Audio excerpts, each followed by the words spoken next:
ఉమ్మడి చిత్తూరు జిల్లా నుండి పీలేరు పట్టణం విడిపోయి ఇప్పుడు అన్నమయ్య జిల్లాలో మారిన తర్వాత రహదారి పనులు వేగవంతం అవుతాయిలే అనుకున్నా అలాగే నడకన సాగుతున్నాయి తప్ప దాదాపు గత 3 సంవత్సరాలుగా రహదారి విస్తరణ పనులు చేపట్టి పూర్తయిన పనులు వేగవంతంగా సాగక చినుకులు పడితే గుంతలమయంగా చెరువులా మారి రాకపోకలు సాగించే వాహనదారులకు తీవ్ర ఇబ్బందికరంగా మారింది.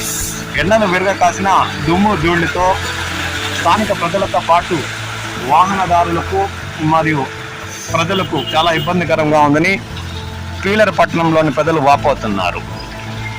పీలేరు నుండి చిత్తూరుకు కల్లూరుకు వెళ్లే రహదారిలో దాదాపు క్రాస్ రోడ్డు నుండి రైల్వే గేట్ దాటి దాదాపు 2 కిలోమీటర్ల మేరకు రహదారి చాలా ఇబ్బందికరంగా ఉందని స్థానికులు పేర్కొంటున్నారు.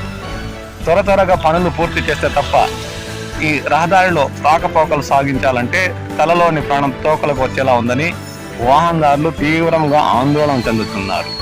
సంబంధిత శాఖ అధికారులు స్పందించి రహదారి పనులు వేగవంతం చేయాలని ఈ సందర్భంగా ప్రజలు ప్రయాణికులు కోరుతున్నారు.